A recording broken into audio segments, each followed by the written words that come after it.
Baik, Silakan. siap. Silakan. Siap, Anda. Bang Damian, Kristen Katolik ya, Bang Damian ya? Saya Katolik Bang, bukan Kristen. Jadi Bukan di Katolik, bukan sini, Kristen. Silakan. ya, jadi ada bedanya Bang. Ya, saya menyampaikan ke saudara-saudara Muslim, Kristen, bahwa Katolik itu berbeda dari Kristen. Intinya Katolik bukan Kristen ya. Karena di dalam rumah saya itu berbagai ragam macam agama, ada Muslim, nenek saya Muslim.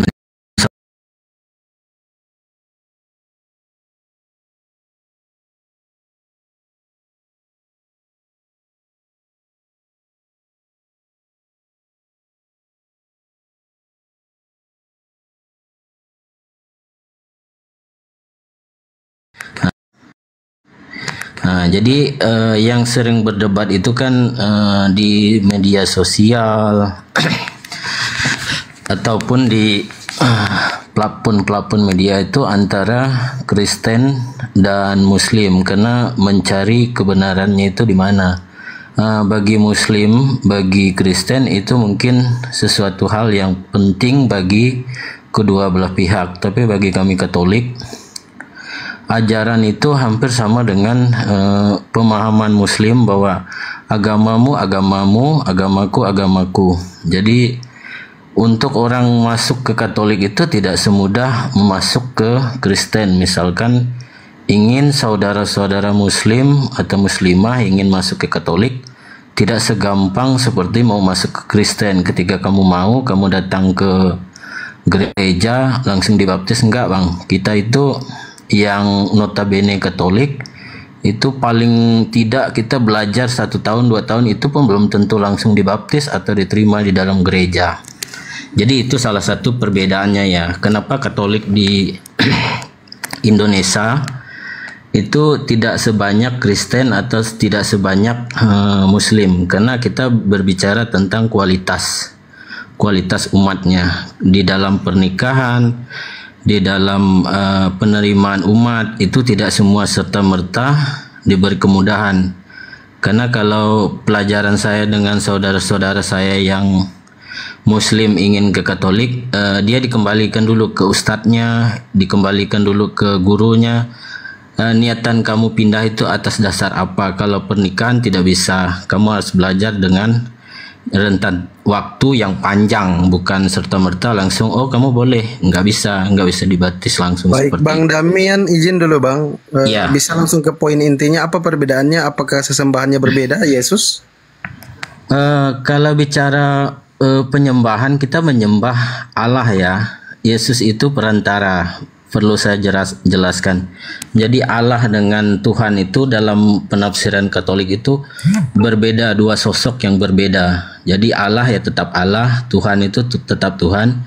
Dan kami mengakui dalam iman kami itu Yesus itu perantara, Bunda Maria itu perantara. Jadi bukan sebutan yang seperti mungkin di dalam ajaran Kristen di luar Katolik ya. Karena saya istri juga orang Kristen, jadi saya nikah dengan istri Kristen. Jadi di dalam rumah saya itu ada perbedaan antara penafsiran bahwa di dalam Kristen mengakui Yesus itu sama dengan Allah. Kalau kita enggak Bang. Jadi Yesus dengan Bunda Maria itu perantara doa kita kepada Allah Bapa. Karena kita ada Allah Bapa, Allah Putra dan Roh Kudus. Jadi seperti itu ya. Ya, makasih Bang Damian. Bang Zuma. Jadi saya garis bawahi Bang Juma. Jadi yang sering berdebat itu ya, saya minta kepada kawan-kawan Muslim bahwa yang sering berdebat itu pendeta gembala. Coba catat di Indonesia ini ada nggak pastor yang berdebat di media? Ada nggak uskup yang berdebat? Enggak.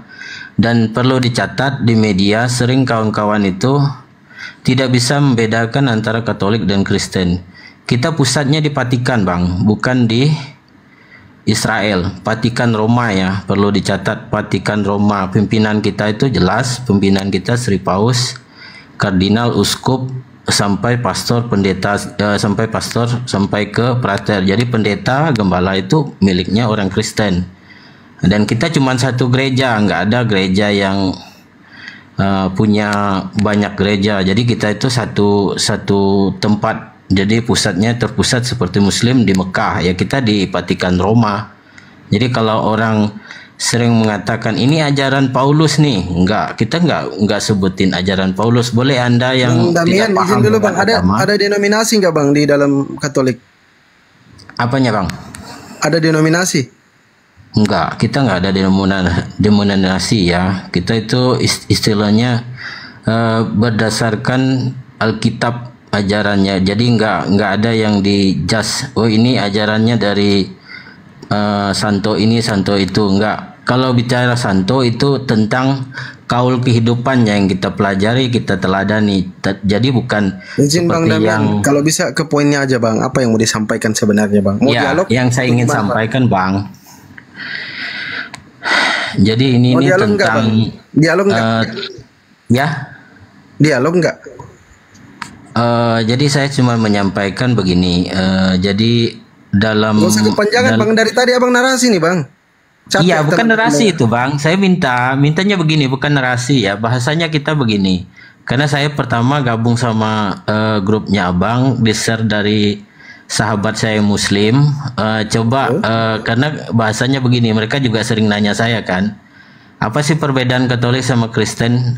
Jadi memang beda, dari beda nama, dari beda tata cara dalam ibadah juga berbeda jauh. Jadi nggak ada sama-sama sekali, dan perdebatan di media juga kita nggak ada ikut-ikutan pastor apa tuh, nggak ada kegiatan seperti itu. Jadi kita murni dengan kegiatan agama untuk kualitas umatnya, itu aja sih. Jadi kalau ada di media misalkan menyamakan pastor, menyamakan gembala itu nggak bisa, pendeta itu, ya mungkin itu masih kurang pengetahuan mereka tentang kedua agama ini. Ya udah Bang Damian, kalau nggak mau diskusi, Abang di bawah aja nyimak, nonton. Oke. Kita naikkan kawan-kawan Kristen, oke? Iya. Atau mungkin Ustadz Sugi, Bang Ardiansa, Bang Suho mungkin mau menanggapi atau seperti apa?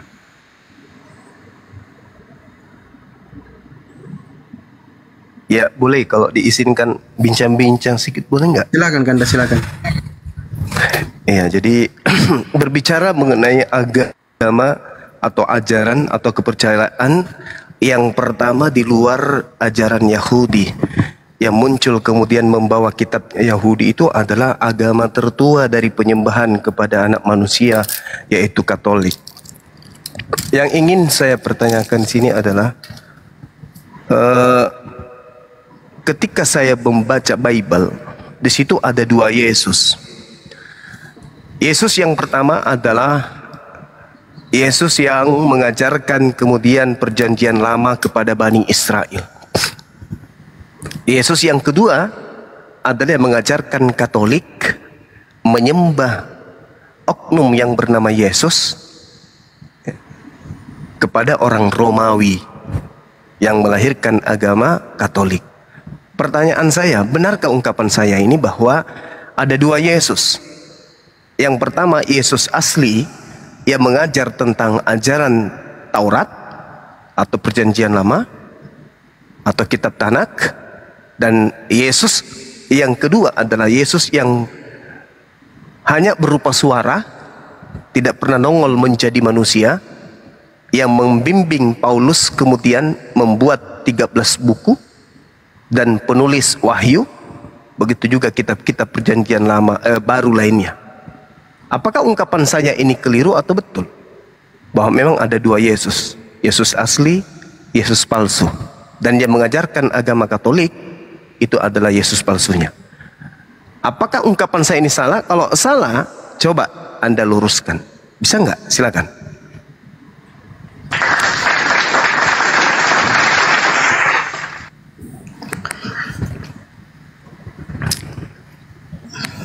Itu bang siapa tadi Bang?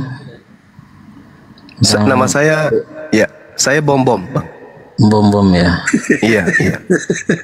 Iya Bang, jadi gini Bang, mungkin secara pemahaman kita ini kan di dalam pemahaman masing-masing di agama, ya mungkin dari sudut pandang dari pihak luar ini kan, jadi saya juga mempelajari apa ceritanya dari saudara-saudara saya yang muslim termasuk nenek kan. Jadi dalam pandangan beragama itu bagi saya pribadi ya, bukan menjawab pernyataan abang itu tadi, statement abang itu.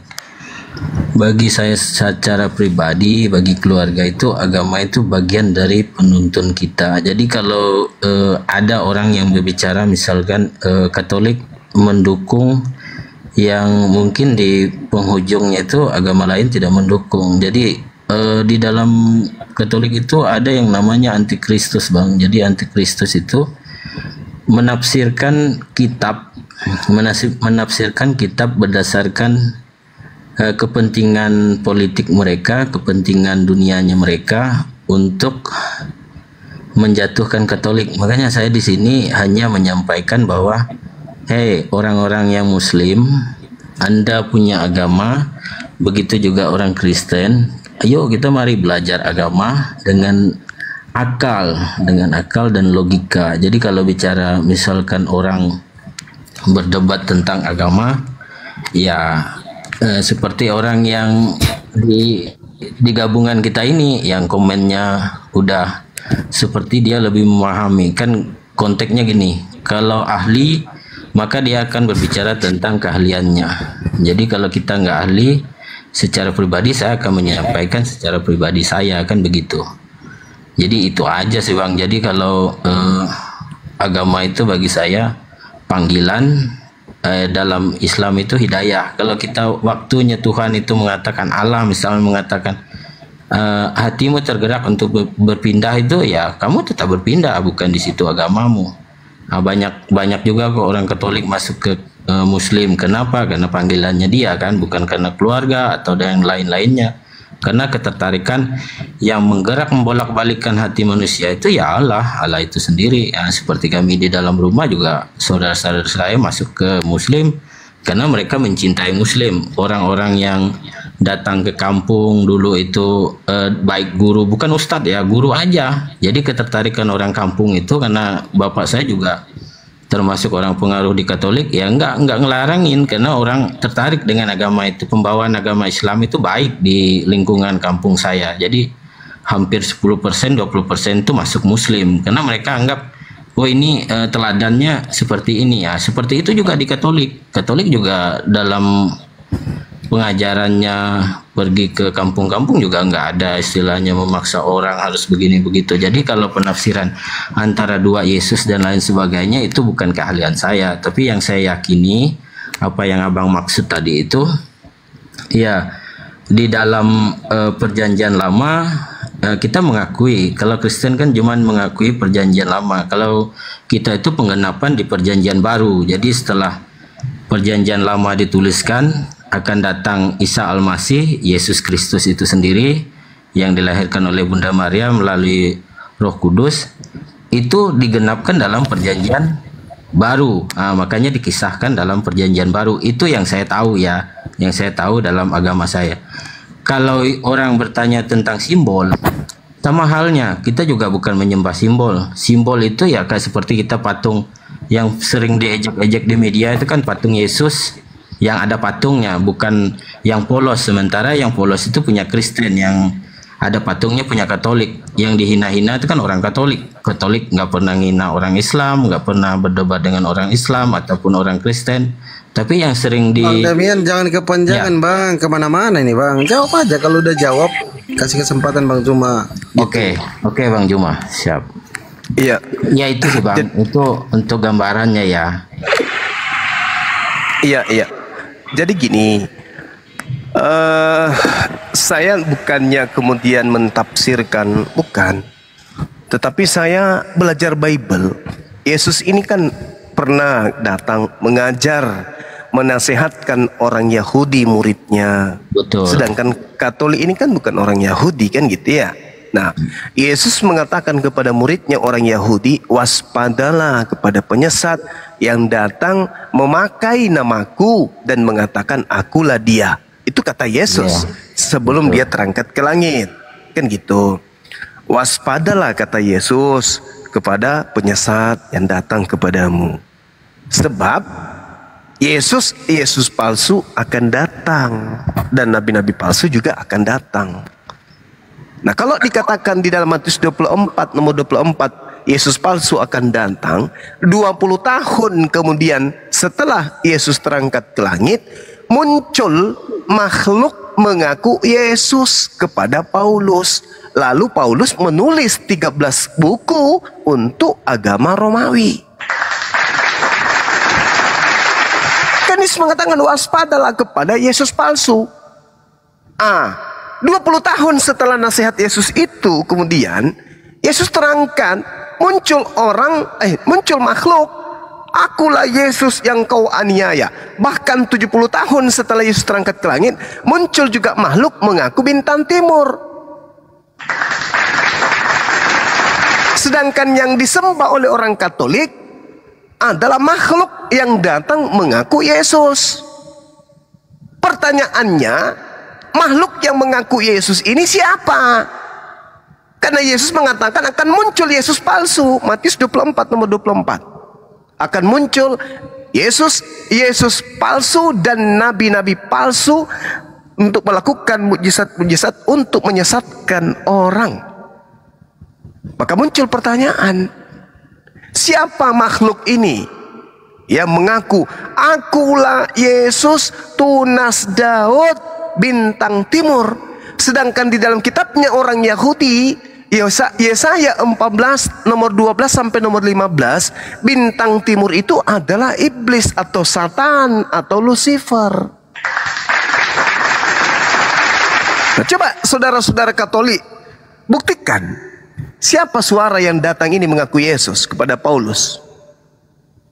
Apakah itu Yesus asli? Kalau itu adalah Yesus asli, mana Yesus palsunya yang Yesus nubuatkan? Sebab Yesus palsu ini datang mengaku kepada orang-orang Yahudi. Nah, Paulus orang Yahudi katanya, keturunan Benyamin katanya, ahli kitab pula tuh. Datang makhluk kepadanya mengaku akulah Yesus yang kau aniaya. Pertanyaannya, ini suara siapa? Silakan Bang.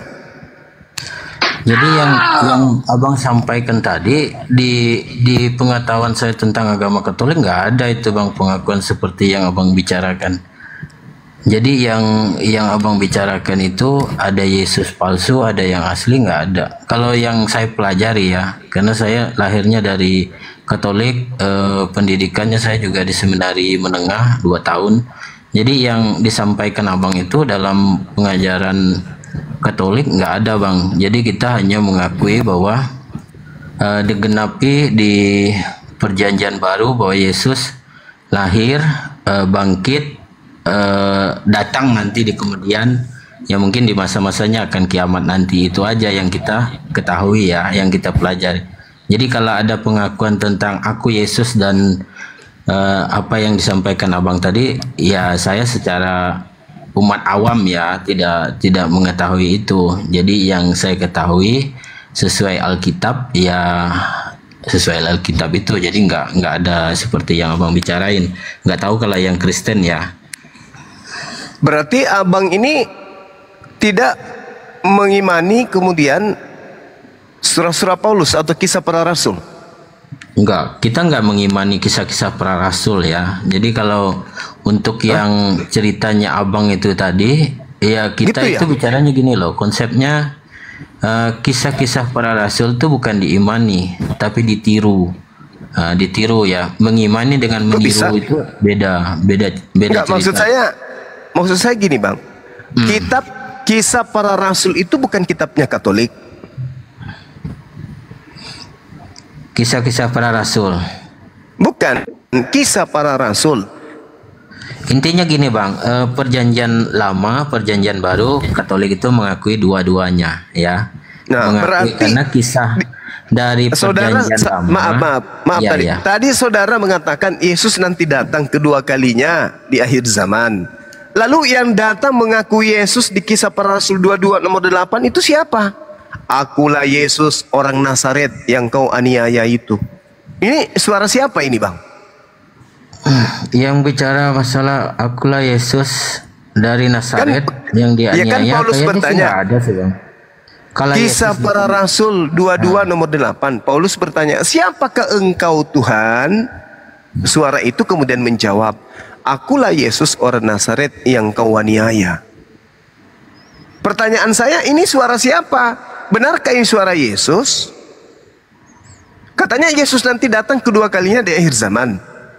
Iya. Nah, terus yang datang kepada Paulus ini siapa? Yang datang ke Paulus saya belum mengetahui sih Bang, jujur aja. Nah, Makanya itu saya dia. Tadi saya umat awam.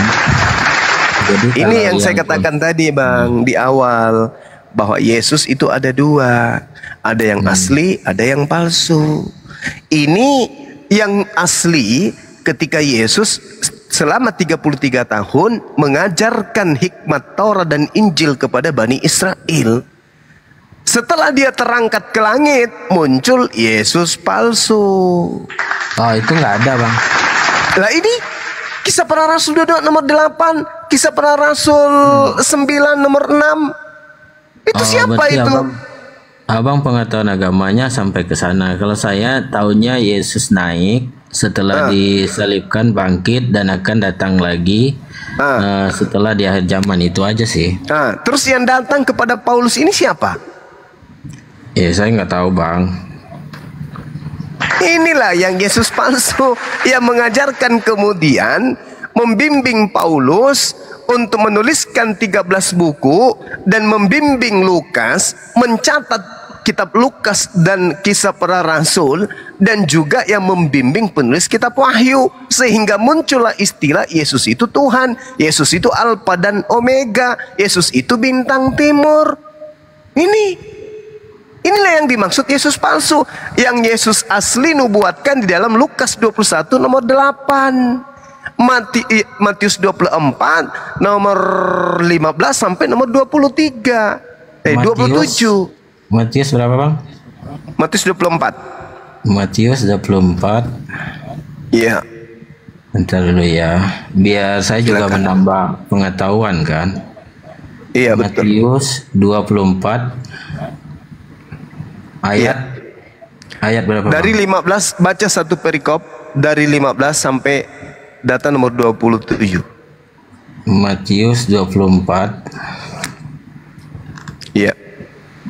Soalnya saya nggak ada Alkitab yang Katoliknya, jadi kalau bicara di Google ini kan bisa diutak-atik. Kalau yang Katolik nggak bisa diutak-atik karena dia satu. Berarti Anda meragukan kitab Kristen? Saya nggak meraguin Bang, karena saya nggak belajar kitabnya Kristen kan. Nah itu dia, makanya coba Anda baca aja dulu Matius 24 itu. 24 sampai Matius 24 dari data 15 sampai data 27. 15 sampai 27. Matius ayat 5 ayat Matius 24 ayat 15 ya. Apa bacanya punya Bang di situ? sampai 23. Oke. Jadi apabila kamu melihat, ini Yesus mengatakan kepada Bani Israel. Bani Israel itu, kata kamu di situ adalah Bani Israel, bukan orang Katolik, bukan non-Yahudi, tapi adalah orang Yahudi. Jadi apabila kamu wahai orang-orang Yahudi melihat pembinasa keji berdiri di tempat kudus, menurut firman yang disampaikan oleh Nabi Daniel, maka orang-orang yang ada di Yudea haruslah melarikan diri ke pegunungan. Orang yang sedang peranginan di atas rumah, janganlah ia turun untuk mengambil barang-barang di rumahnya. Dan orang yang sedang di ladang, janganlah ia kembali untuk mengambil pakaiannya. Celakalah ibu-ibu yang sedang hamil atau yang menyusui bayi pada masa itu. Berdoalah supaya waktu kamu melarikan diri itu jangan jatuh pada musim dingin dan jangan pada hari Sabat. Sebab pada masa itu akan terjadi siksaan yang dahsyat, seperti yang pernah terjadi sejak awal dunia sampai sekarang dan tidak akan terjadi lagi. Dan sekiranya waktunya tidak dipersingkat, maka dari segala yang hidup tidak akan ada yang selamat. Akan tetapi oleh karena orang pilihan, waktu itu akan dipersingkat. Pada waktu itu, jika orang berkata kepadamu, lihat Mesias di sini Yesus. Lihat Yesus ada di sini. atau Yesus ada di sana. Jangan kamu percaya, sebab Yesus palsu dan nabi-nabi palsu akan muncul, dan mereka akan mengadakan tanda-tanda dan yang dahsyat dan mukjizat-mukjizat, sehingga sekiranya mungkin mereka menyesatkan orang-orang pilihan juga. Camkanlah, aku sudah mengatakannya terlebih dahulu kepadamu, wahai Israel, wahai Bani Israel, wahai orang Yahudi. Jadi apabila orang berkata kepadamu, lihat, Yesus ada di padang gurun, jangan kau pergi ke situ.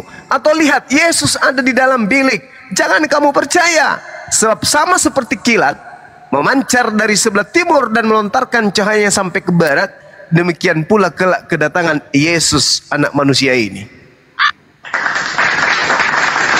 Nah, sekarang pertanyaannya, ketika Yesus menasehati orang-orang Yahudi seperti ini, lalu muncul orang bernama Paulus mengaku bertemu dengan makhluk yang mengaku Yesus, apakah orang Yahudi percaya kepada Paulus? Tidak. Karena mereka sudah diberi peringatan, jangan kau percaya. Apabila ada orang mengaku bertemu saya di padang gurun, bertemu saya kemudian dalam bilik, jangan kau percaya. Makanya Paulus tidak pede menulis buku untuk orang Yahudi.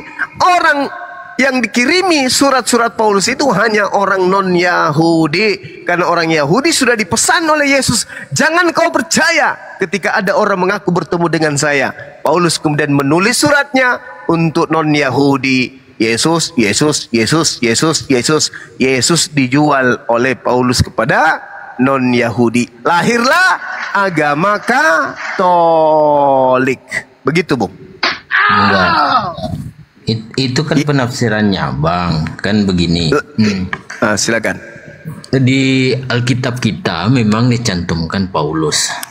Tapi berpedoman di dalam pelaksanaan perayaan setiap hari Minggu Ekaristi misalnya kita tidak membuka Paulus ya, karena kita tahu dari kisah Paulus itu jarang diceritakan atau dibahas di dalam gerejanya Katolik, hanya sebatas pengingat. Jadi kita tuh lebih berbicara tentang 12 rasul Yesus. Itu yang sering dipakai. Jadi di dalam setiap penulisan di dalam Alkitab itu tidak semua serta-merta digunakan di dalam pengajaran Katolik ya. Apa yang disampaikan Abang itu tadi itu penafsiran dari Paulus kan, dari Paulus yang dianggap bahwa ajaran Katolik berdasarkan Paulus. Jadi ceritanya panjang juga kalau sampai ke situ, Bang. Awal mulanya orang Kristen itu terpisah. Kan Kristen itu kalau di sejarah nggak tahu kalau Abang ya, kalau saya belajar dari sejarah, kita dulu di SMA masih dikasih sejarah ya, sejarah tentang Martin Luther itu kan seorang kardinal. Pengajaran dari seorang kardinal itu menolak ajaran dari Katolik yang dulu di Vatikan Roma itu tidak memisahkan antara kehidupan bernegara dan kehidupan beragama.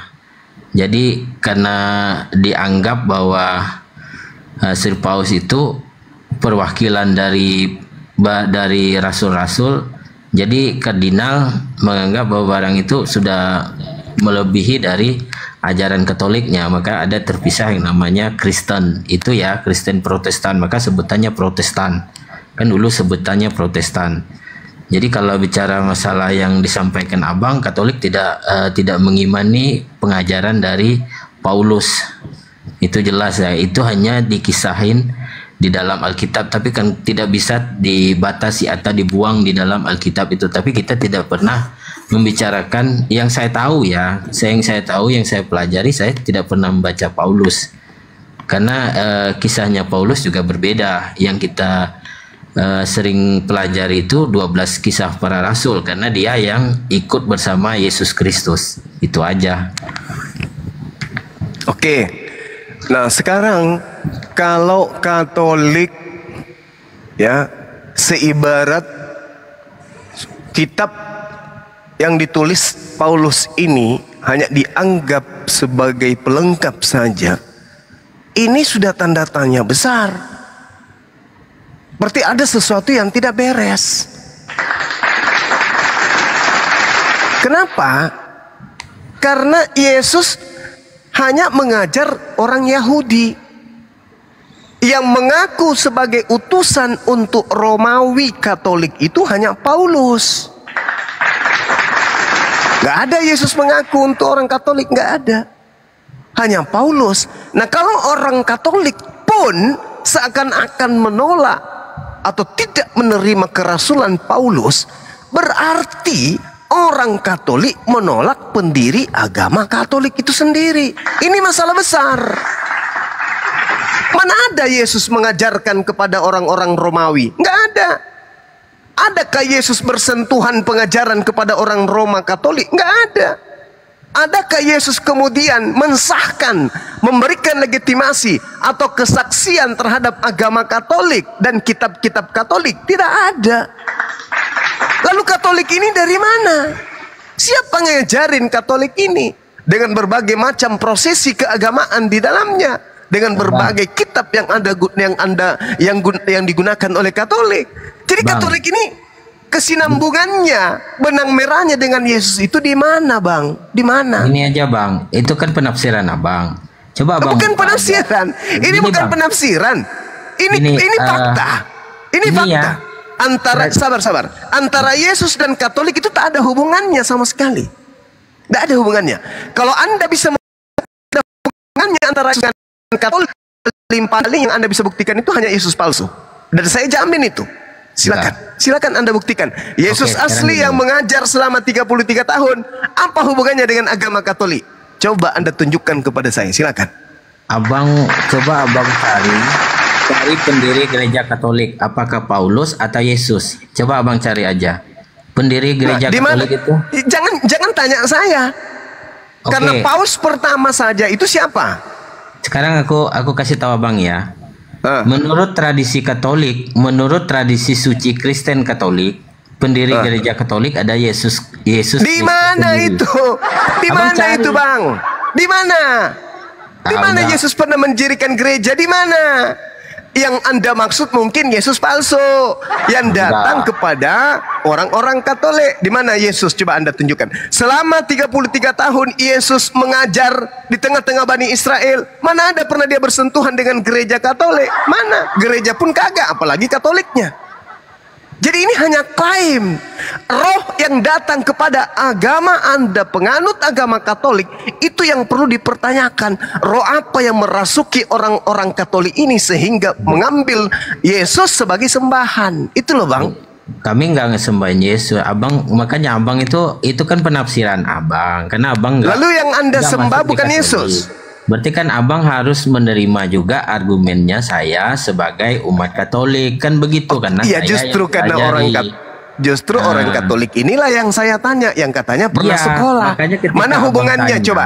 Apa hubungannya Yesus yang datang mengajarkan dirinya sebagai utusan kepada Bani Israel dengan agama Katolik? Apa hubungannya coba? Ada enggak? Jadi gini ya, Bang. Kenapa tadi saya mengatakan bahwa Katolik tidak mengimani pengajaran dari Paulus, karena kita itu di 12 rasul ya. Kita itu bicaranya di Alkitabnya itu yang di 12 rasul. Menurut tradisi Katolik, menurut tradisi sucinya ya, tradisi suci Katolik, pendiri gereja Katolik adalah Yesus Kristus sendiri. Mana buktinya? Bentar. Abang dengar dulu. Kasih saya kesempatan untuk ngomong. Kitab suci Perjanjian Baru, dengar dulu. Silakan.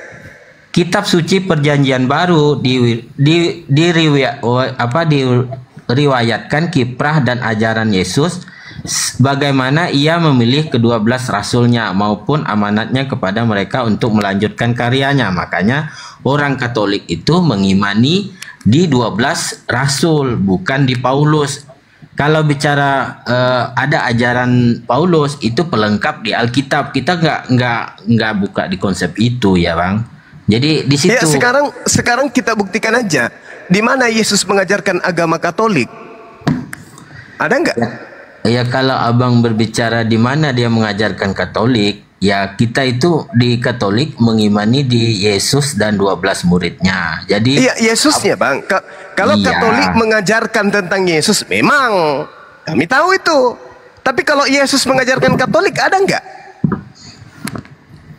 Yesus memang tidak mengajarkan Katolik, Bang. Kalau di dalam, Alhamdulillah. coba Abang buka dari setiap Alkitabnya itu. Sebelum Yesus Alhamdulillah. datang, itu di Alkitab Perjanjian Lama itu kan itu menerapkan hukum Taurat, sunat wajib, puasa, udah itu sunat, puasa, doa, hari Sabat, itu lengkap di Iya.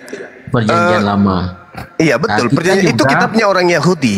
Itu Iya, kitabnya kita orang juga Yahudi. menggunakan itu. Makanya di sini penafsiran tentang Katolik, Kristen. Makanya saya hanya mengatakan saya sebagai umat Katolik, cukup bagaimana dengan kondisi agama khususnya kita Indonesia ya. Jadi agama Kristen, Islam itu selalu berdebat tentang ajaran. Ya oke lah, masalah itu kan tentang ilmu. Tapi jangan bawa-bawa Katolik. Yang dihina-hina itu kan simbolnya Katolik, bukan simbolnya orang Kristen. Kristen ini duluan mana sih sebenarnya, Kristen atau Katolik, Bang?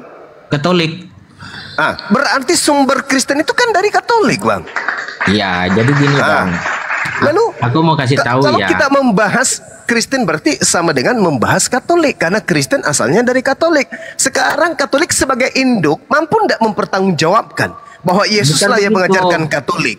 Ternyata Jadi abang Katolik ceritain. pun, sabar Bang.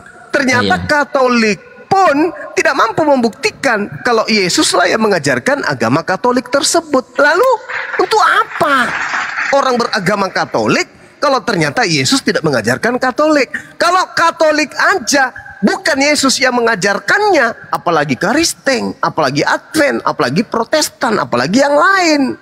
Kan begitu poinnya. Enggak. Loh, kok enggak lagi?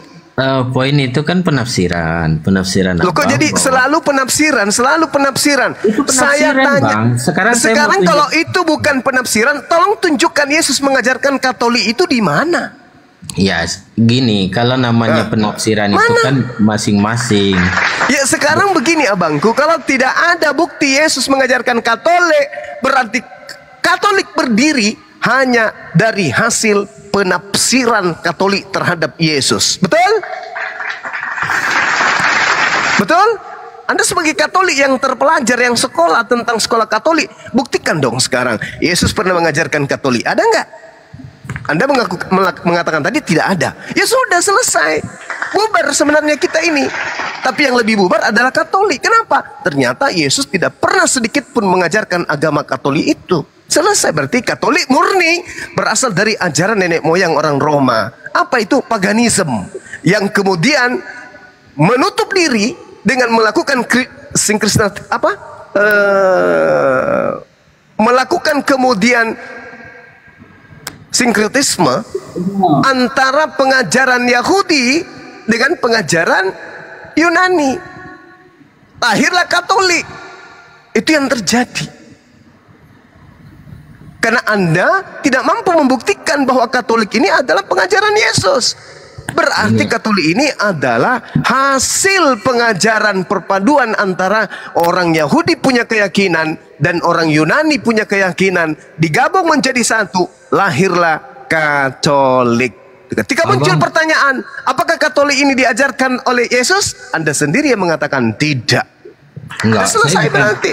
enggak mengatakan bahwa Yesus. Itu yang saya katakan itu bukan Yesus, tapi Paulus. Bukan Pak. Ya, sekarang apakah Paulus. Yesus, Bang? Oke, Paulus Abang buka, yang Anda maksud. Abang buka Sekarang di pertanyaan Matius. saya, Bang, apakah buka Matius. saya buka. Kita Oke, kan mau oke. buka Matius Oke. 16 ayat 18. Oke, baik.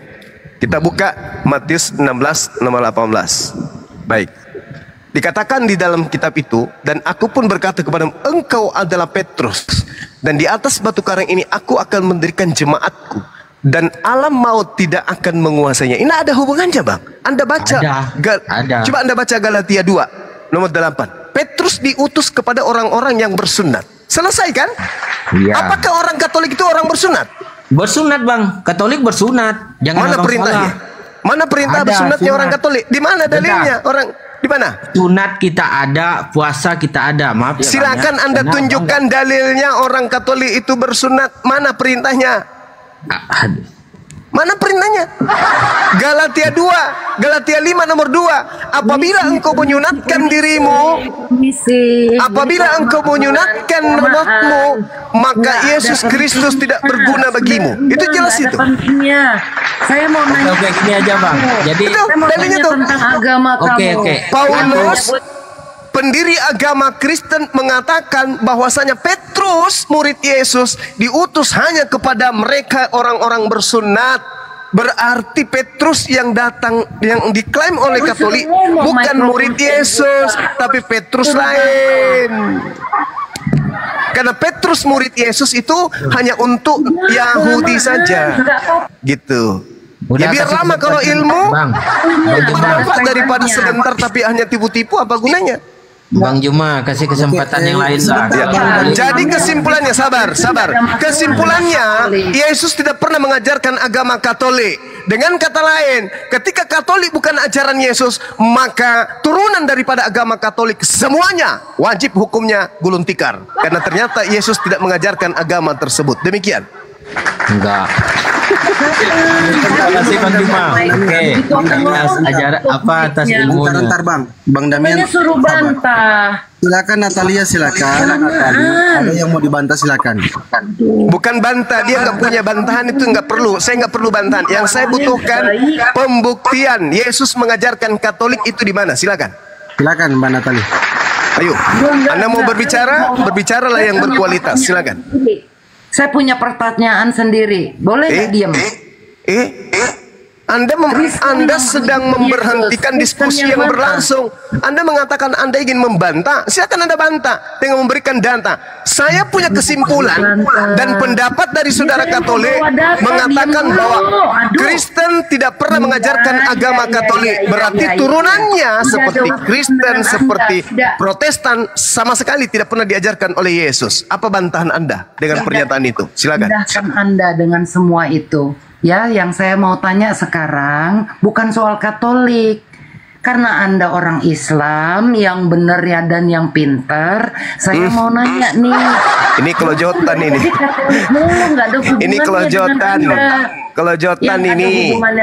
Kalau berbicara mengenai materi, Islam agama yang diajarkan oleh Nabi Muhammad sinkron. Oke, sinkron. Nabi Muhammad mengajarkan Islam sinkron. Yesus tidak mengajarkan Katolik. Lalu buat apa Katolik ini ada kalau ternyata Yesus tidak pernah mengajarkan? Maka muncul pertanyaan, siapa yang mengajarkan Katolik kalau bukan Yesus? Iblis. Siapa? Penting itu. Penting Yohanes itu untuk Anda jawab. Yohanes 8:44, iblis yang menjadi bapamu. Ayo, siapa yang mendirikan Katolik? Kalau ternyata Yesus tidak menyentuh Katolik dalam hal ajaran asas-asas, lalu Katolik ini dari mana? Membuat patung Yesus ini dari mana? Sekolah minggu, belajar hari minggu, ibadah minggu, dari mana? Coba makan babi, dari mana ajaran ini? Siapa yang mengajarkan Katolik ini? Lalu kenapa bawa Yesus yang adalah orang Yahudi?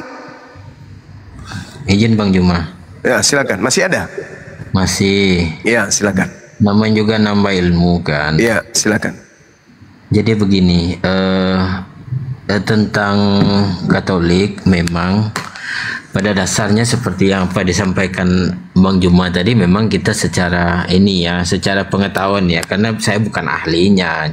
Makanya saya awalnya tadi menyampaikan seperti itu, secara pengetahuan saya tentang apa yang saya dapat di dalam gereja, di dalam pendidikan saya ya, Yesus tetap sosok yang kita kagumi, kagumi ya, kita kagumi sebagai perantara kita, dan Bunda Maria juga sebagai bunda yang kita anggap suci, yang membantu mengantarkan doa kita. Jadi untuk yang disebutkan Bang Juma tadi berkaitan dengan Katolik diajarkan dari Yesus atau tidak, kita itu yang saya baca ya baru-baru ini, karena memang konsennya ke situ kan. Jadi yang saya baca tadi bahwa memang dari dasar Matius 16:18 itu peletakan gereja entah di Vatikan ataupun di Roma itu atas dasar ke-12 rasul yang kita yang kita pelajari. Jadi memang pada prinsipnya kalau yang saya imani selama ini ya kita tetap mengimani Allah Bapa itu sendiri. Jadi kalau ada pertanyaan gereja ini dari dasar mana ya, kalau berdirinya sesuatu agama itu kan pasti ada dasarnya, tapi bukan keahliannya saya kan, karena agama ini kan bukan agama pokok saya dari dulu. Jadi ibaratnya ini penerusan dari keluarga, sama halnya seperti Muslim bisa pindah ke Kristen dan Kristen bisa pindah ke Muslim, itu bukan sesuatu hal yang luar biasa karena itu berbicara tentang pengetahuan kita tentang agama kan. Nah, ada sesuatu yang kita cari yang kita tidak dapat di agama kita yang sebelumnya. Jadi agama kami sebelumnya itu bukan di Katolik, tapi agama kami sebelumnya itu keharingan karena saya orang Dayak. Jadi nggak baru ibaratnya itu udah baru lahir kita diajarin agama ini karena agama ini yang ada di tempatnya kita. Jadi kita nggak ada perdebatkan masalah agama apa yang akan kita pilih, karena agama saya dulu itu agama keharingan. Jadi kita itu meyakini dunia ini diciptakan karena ada orang yang membuatnya. Jadi kita itu memuji dan menyembah orang yang membuatnya itu dengan caranya kita sendiri. Otomatis dengan lahirnya agama ini tidak ada pilihan dan dukungan di saat itu, ya kita bisa berdiri di sini dan belajar di sini kan begitu sampai bertahan sampai saat ini. Jadi kalau ibaratnya yang saya baca di Alkitab, yang saya sekolah, jadi ya apa ya, ibaratnya nggak seseram saat ini tentang agama. Dulu sesama Muslim, sesama pengajarannya datang ke kampung kita welcome, orang bisa masuk Muslim, orang bisa masuk Kristen, Katolik dan lain sebagainya. Nah, kita kembali ke konteks ya, itu ceritanya saya. Jadi kembali ke konteks yang diceritain Bang Juma tadi berkaitan dengan Kristen kenapa berbeda dengan Katolik. Karena memang makanya saya meluruskan pusatnya kita itu ada di Vatikan, bukan di Israel, bukan di tempat lain. Jadi pusatnya ada di sana. Jadi kalau Kristen dia berbeda karena memang bukan Katolik yang mengajarkan ya, makanya berbeda cara, berbeda tata cara mereka dari kehidupan Alkitabnya juga pengakuannya bukan sampai ke Perjanjian Baru. Mereka juga menganggap Bunda Maria bukan bunda yang harus dihargai, dihormati kan begitu. Jadi memang agak jauh. Jadi saya di sini ini sebenarnya bersyukur dapat ilmu dari Bang Juma juga. Jadi ibaratnya kita ini dapat ilmu sesuatu yang kita nggak tahu, tapi bukan menggoyahkan iman kita ya, karena itu keyakinan kita tergantung dari Allah sendiri, apakah dia yang menggerakkan kita untuk berpindah ataupun sebaliknya kita masih bertahan dan mencari tahu lagi lebih lanjut. Bukan seperti itu. Jadi itu aja yang saya mau tekankan bagi kawan-kawan yang tidak memahami Katolik, antara Katolik dan Kristen. Di forum ini yang forum terhormat, saya melihat VT-nya Bang Yuma ini kan bukan orang sembarangan, berilmu, punya pengetahuan, punya dedikasi tentang agama dan siap berdebat dengan siapa saja yang mungkin masih kurang pengetahuannya, bahkan mungkin bisa mendidik orang untuk lebih bisa mengetahui. Jadi ya mungkin di kesempatan ini pagi ini kan udah jam 1, saya hanya menyampaikan bagi yang Muslim yang nggak tahu tentang perbedaan Kristen antara salib. Kalau orang Kristen itu polos, kalau kita Katolik itu masih ada simbol patung Yesusnya di situ. Tolong jangan dihujat, karena kami nggak pernah menghujat Muslim, nggak pernah. Ya, Iya, kalau menurut saya Bang itu sama saja Bang, tetap pagan Bang. Lanjut. Ya, jadi gini Bang. Jadi ibaratnya nih kita ini kan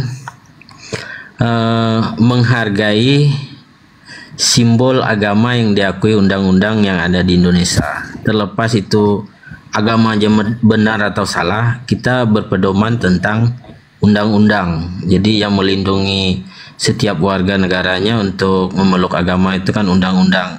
Untuk sebaliknya bahwa undang-undang itu berlaku bagi semuanya dan nanti Bang Damian. apa ya penerapannya berbeda, Bang. yaitu ceritanya beda Bang. Ya Bang, jangan kepanjangan lah narasi kemana-mana. Iya, Fokus jadi aja ke- saya itu hanya Kalau mau memastikan belajar, itu Bang. Iya, kalau mau Jadi belajar saya Bang langsung bersyukur aja gitu. Abang bersyukur bisa masuk di sini untuk menyampaikan itu. Hanya saya minta kritiknya itu, sampaikan kritik saya ke kawan-kawan itu membedakan, karena kami tidak pernah berdebat tentang agama di media, tetap sama abang ataupun yang lain. Saya mengagumi setiap ustadz, setiap kiai, setiap pemuka-pemuka agama yang punya pandangan tersendiri tentang agama, dan saya mengagumi setiap mereka, baik itu ustadz-ustadznya. Nggak ada yang nggak bagus mereka membawakan tentang agama. Bahkan saudara saya sendiri login. Kenapa? Karena ketertarikan mereka cara menyampaikan. Dulu zaman-zamannya kita masih di tahun 80-an, kita kelahiran 80-an itu, agama Islam itu jadi ketertarikan orang-orang Dayak loh. Mungkin mayoritas orang Dayak itu mungkin 30-40% masuknya ke mualaf, ke Muslim. Kenapa? Karena dulu itu pengajaran Islam itu nggak ada menghujat agama ini, menghujat agama itu, nggak ada sama sekali. Di sini ini yang saya baru tahu, seumuran saya udah 36 tahun itu baru lihat ada TikTok, ada Facebook, orang saling menghujat. Itu aja pesannya, supaya kesannya kalau Muslim itu baik, dia tidak akan menghujat orang lain. Itu aja. Mungkin itu aja Bang, makasih Bang. Oke, baik, kita simpulkan aja. Jadi gini Bang, kalau di Islam itu diajarkan kemudian bahwasanya sebelum Nabi Muhammad SAW itu datang mengajarkan ajaran agama Islam, yakin umat Islam itu memahami bahwa terlebih dahulu ada aturan main yang Tuhan pencipta alam semesta itu wahyukan ke atas muka bumi melalui Nabi Musa alaihi salam. Itu Islam mengimani itu. Yang kedua, lahirlah kemudian Nabi tanpa ayah yang kami sebut dengan Nabi Isa alaihi salam. Nabi Isa alaihi salam datang di tengah-tengah Bani Israel, ditolak oleh umatnya. Bahkan mereka membuat makar. Hasil dari makar yang mereka buat, lahirlah agama Katolik. Setelah ajaran Nabi, baik Nabi Musa maupun Nabi Isa alaihissalam diselewengkan kemudian melalui makar yang mereka buat orang-orang Yahudi ini sehingga melahirkan agama Katolik, maka lahirlah agama Islam sebagai agama yang kemudian mengajak orang-orang yang masih bisa diselamatkan untuk keluar dari ajaran yang diajarkan oleh orang-orang yang bukan nabi, bukan rasul, bukan menerima wahyu, melainkan hanya sebagai perpanjangan tangan Lucifer untuk mengajak manusia menyembah kepada sesamanya manusia. Islam itu datang. Apa kata Islam? Ya'iduhum wa yumannihim wa ma ya'iduhum syaitan illa gurura. Setan itu memberikan janji-janji kepada mereka dan membangkitkan angan-angan kosong pada mereka. Padahal setan itu hanya menjanjikan tipuan belaka kepada mereka. Tadi saudara saya tanya, apakah Yesus yang mendirikan agama Katolik? Saudara mengatakan bukan. Lalu masuk ke dalam Matius 16:18. Di atas batu karang ini. Sedangkan kitab itu sendiri yang membantah kalau Yesus kemudian melarang murid-muridnya keluar ke bangsa lain. Matius 10 nomor 5 nomor 6. Yesus berpesan kepada ke-12 muridnya, jangan engkau ke bangsa lain, melainkan pergilah kepada domba-domba yang hilang, yang sesat dari umatku Israel. Itu kata Yesus. Nah, terkait dengan murid Yesus yang bernama Petrus, Paulus sendiri mengklaim dalam surat Galatia 2 nomor 8, Petrus diutus kepada orang-orangnya yang bersunat. Nah, sekarang Anda mengatakan, oh kami orang Katolik bersunat. Sejak kapan orang Katolik bersunat? Dari kemarin, Pak. Loh, sebelum Anda ada agama penganut agama Katolik, sabar. Yang 02 bisa. Sabar. Ada penganut ajaran Katolik yang berasal dari Roma. Mereka lah yang mendirikan agama Katolik, meresmikan agama Katolik sebagai agama kerajaan, yaitu kerajaan Roma menjadikan Katolik ini sebagai agama kekaisaran. Apakah mereka bersunat? Tidak. Kalau Anda bersunat, mungkin Anda yang di Indonesia. Mereka abad ketiga, abad keempat, abad kelima dan seterusnya, mereka tidak bersunat. Bahkan sampai hari ini. Kalau orang Indonesia mungkin mereka bersunat, tapi bukan karena perintah agama. Mereka bersunat karena kesehatan atau karena keturunan, bukan karena agama Katoliknya sampai orang Katolik bersunat. Kenapa? Karena di dalam agama Katolik itu dilarang bersunat. Di dalam Galatia 5 nomor 2 nggak boleh bersunat. Kalau bersunat, Yesus Kristus tidak berguna bagi orang Katolik. Itu datang, Bung. Makanya kemudian Al-Quran itu datang meluruskan semuanya. Orang-orang yang mau diselamatkan silakan tinggalkan itu. Saya tanya saudara di awal, apakah Katolik ini Yesus yang mendirikan? Bukan. Lalu dari mana ajaran nyembah Yesus, ibadah minggu, bla bla bla bla dan seterusnya? Angan-angan. Siapa yang membangkitkan angan-angan? Iblis. Kenapa bisa kayak begitu? Karena yang menuntun kemudian menulis Bible itu bukan Yesus, tetapi makhluk yang mengaku-ngaku Yesus. Apa buktinya? Satu, Yesus tidak pernah bercerita tentang Lukas, tentang Markus, sabar bang, sabar. Tentang Paulus, tentang penulis kitab Wahyu dan seterusnya. Yesus tidak pernah mengajarkan dan memberikan legitimasi tentang kitab Perjanjian Baru, surat-surat Paulus, Lukas, Markus dan seterusnya. Yesus sama sekali tidak bersentuhan dengan kitab Perjanjian Baru itu. Yesus tidak pernah bersentuhan dengan kitab-kitab itu. Bahkan Yesus tidak pernah menyinggung, Yesus tidak pernah bernubuat tentang kitab itu, nggak pernah. Yesus juga tidak pernah bernubuat tentang Paulus. Yesus tidak pernah bernubuat tentang munculnya Lukas, Markus dan seterusnya, nggak pernah. Artinya bahwa yang mengajarkan kemudian adanya agama di luar Yahudi, angan-angan kosong. Lucifer yang mengajarkan itu. Buktinya ada makhluk yang datang mengaku Yesus. Yesus mengatakan, waspadalah kepada Yesus palsu. Muncul Yesus palsu. Akulah Yesus yang kau niaya. Wahyu 5, Wahyu 22 nomor 16. Akulah Yesus, tunas Daud, sang bintang timur. Siapa bintang timur ini? Lucifer, Satan, iblis yang ingin menyamai Tuhan. Nah, sedangkan Kristen mendudukkan Yesus ini setara dengan Tuhan yang Maha Tinggi. Berarti benarlah apa yang dikatakan kemudian oleh kitab Daniel, bahwasanya iblisnya dan juga Yesaya, iblisnya ingin menyamai pencipta langit dan bumi. Kristen hari ini mengandalkan makhluk bernama Yesus untuk mendudukkan setara dengan Sang Maha Tinggi.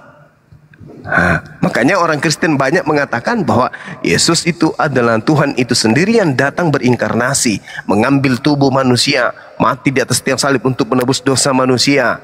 Jasadnya adalah Tuhan itu sendiri. Berarti Kristen ini, mohon maaf nih, berarti Katolik, Kristen dan seterusnya ini adalah makhluk-makhluk didikan iblis yang menyamakan dan ingin menyamai Tuhan pencipta langit dan bumi dengan melantik makhluk yang mengaku Yesus. Itu fakta. Karena tidak pernah Yesus ingin disetarakan dengan Tuhannya. Tidak pernah Yesus ingin disamakan dengan Tuhannya. Bahkan Yesus sendiri mengakui, aku tidak dapat berbuat apa-apa, Bapakku lebih besar daripada aku. Aku datang bukan atas kehendakku sendiri, aku berkata bukan atas keinginanku sendiri, dan seterusnya. Artinya Yesus mengajarkan dirinya sama sekali tidak sepadan, tidak setara dengan Bapa. Tapi Katolik Kristen justru mendudukkan Yesus itu setara, bahkan Yesus itu adalah Bapa itu sendiri. Dengan demikian Lucifer begitu memperdaya orang-orang Katolik dan Kristen begitu luar biasa. Itu fakta. Silakan. Enggak fakta itu. Makanya Itu fakta, Bang. Itu fakta. Silakan. Makanya saya mau jawab. Kita jawab yang Abang tutup closement terakhir ya. Itu yang Abang sebut tadi itu kan disamain sama Kristen. Makanya saya itu belum nyambung sama Abang. Jadi Oke, kita simpulkan, kerucutkan aja. Siapa Yesus menurut Abang nih? Yesus itu menurut iman saya itu kan perantara kami umatnya itu ke Bapa, Allah Bapa. Kan Abang juga sudah nyebutin, udah berbicara juga tadi, tanpa Allah, tanpa Bapa aku bukan siapa-siapa, kan begitu. Berarti Yesus, maaf Bang, berarti Yesus ini tidak masuk dalam pribadi Tuhan. Tidak. Dia murni manusia.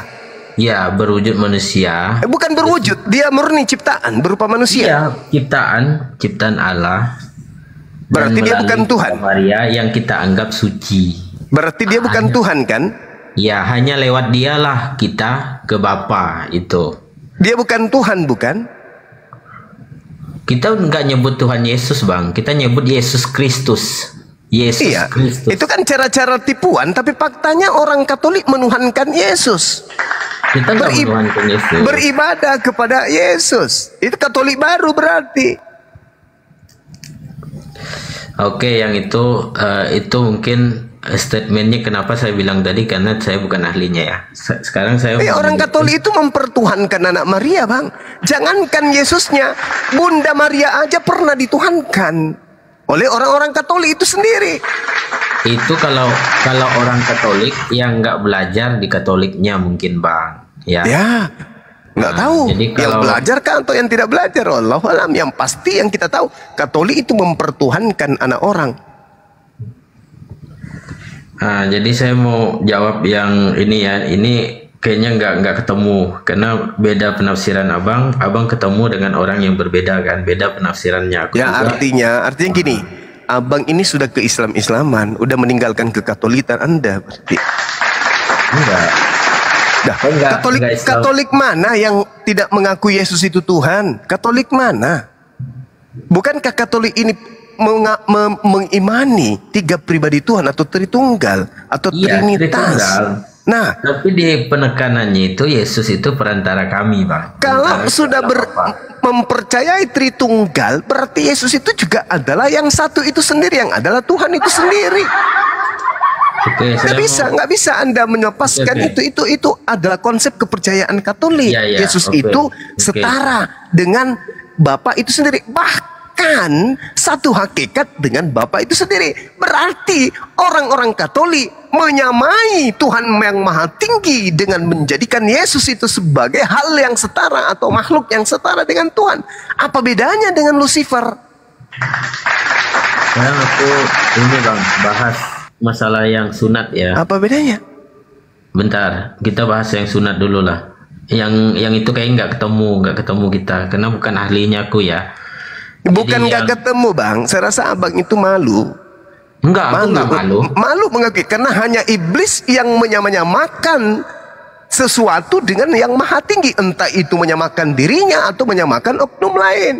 Yang terpenting kemudian adalah Katolik menyamakan yang Maha Tinggi dengan manusia yang bernama Yesus. Katolik menyetarakan hakikat Yesus dengan hakikat Sang Maha Tinggi. Dengan demikian pesan iblis tersampaikan dan diamalkan oleh penganut agama Katolik. Itu fakta. Itu fakta, saudara. Jadi kalau Anda hari ini mengatakan kami tidak mempertuhankan, dia hanya perantara, itu di mulut. Faktanya gereja Katolik mendudukkan Yesus itu sehakikat, setara, sama dengan Sang Pencipta alam semesta yang datang ke atas muka bumi mengambil rupa manusia. Bedanya dengan Lucifer apa? Di dalam pengajaran orang Yahudi dalam Yesaya 14 nomor 12 sampai nomor 15. Bedanya apa? Sama. Jadi kalau Yesus mengatakan waspadalah sebab Yesus palsu dan nabi-nabi palsu, berarti penyampai-penyampai atau yang mengabarkan pengkhotbah-pengkhotbah yang ada di gereja, itulah nabi-nabi palsu itu. Dibisikkan oleh Yesus palsu untuk mengajarkan Yesus setara dengan Tuhan, Yesus satu hakikat dengan Tuhan, Yesus itu adalah firman jadi manusia, Yesus itu adalah Alfa dan Omega. Berarti para pengkhotbah, para pendeta, para pastor, romo dan seterusnya, mereka lah nabi-nabi palsu itu. Kenapa? Karena mereka menyampaikan yang mereka sebut pewahyuan, yang mereka sebut firman, tapi tidak berasal dari Sang Pencipta alam semesta, melainkan bisikan makhluk yang bernama Yesus tadi. Itu fakta.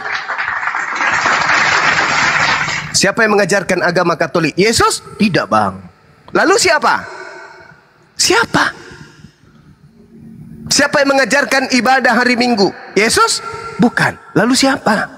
Siapa yang mengajarkan bikin patung Yesus? Yesus? Bukan. Lalu siapa? Abang udah saya jawab tadi. 12 murid Rasul itu yang di mana ajaran mereka yang di mana 12 murid Yesus mengajarkan Katolik? Di mana? Mana dalilnya? Tak ada. Ya itu kan dalilnya yang cari kan nggak akan dapat. Itu fitnah. Fitnah kepada 12 murid Yesus mendirikan Katolik, itu fitnah. Siapa? Mana buktinya?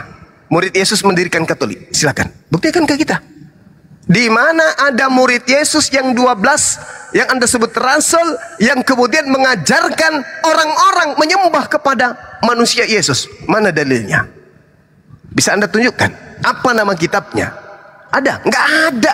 Itu hanya tradisi kepercayaan orang-orang Roma, orang-orang yang Katolik diberikan doktrin dogma untuk mengatakan bahwa ia mengajarkan menyembah kepada Yesus adalah 12 rasul. Mana buktinya? Mana faktanya? Ada dalil? Tunjukkan dalilnya. Nggak ada. Itu cuma doktrin. Nggak ada, Bung. Nggak ada.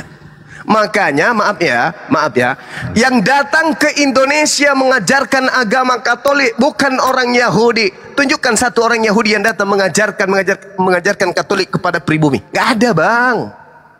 Semua orang Barat. Kenapa? Karena Eropa itu adalah wilayah atau benua yang dikuasai oleh agama Katolik dari pertama masa kekaisaran dan kejayaan mereka. Katolik itu bukan agama Yahudi. Katolik itu adalah agama orang Barat. Pahami itu. Itu fakta. Silakan. Ya, oke. Terlepas dari statementnya Bang, saya cuma meluruskan beberapa hal yang berkaitan dengan sunat kan. Ya, makanya saya tadi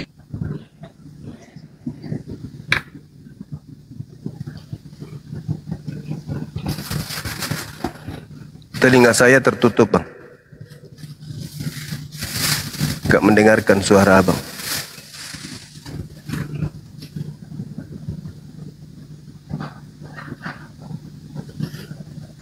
Bang Damian, monitor Bang Damian. Bang Damian.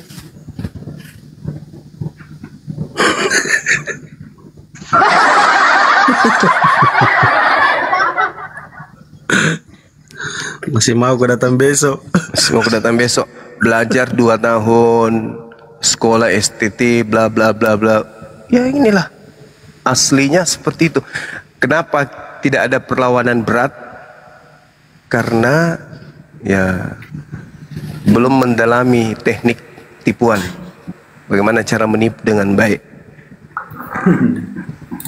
Kalau ya menguasai teknik tipuan, oh pasti mutar sana, mutar sini dan seterusnya. Kita doakan saudara kita tadi ini, Demian bisa mendapatkan hidayah. Amin. Amin. Amin. Silakan akhi, dia ambil alih, saya bikin kopi campur masako sejenak sambil nyimak. Kenapa dikasihkan ke saya? Ini ada uskup. Babat aja. Babat aja. Itu uskup di atas tuh. Ini uskup itu artinya ustadz ilmunya sudah cukup. Nah itu dia. Oh gitu, mantap. Ya, Masya Allah. Ya. Silakan dinaikkan saudara-saudara kita yang penyembah Lucifer, Dinda, biar diobatin sama guru kita di sini. Silakan. Aku bukan Lucifer. Ini Nah, ini ada Maryawati, ini Maryawati. Maryawati. Bangun tidur aku.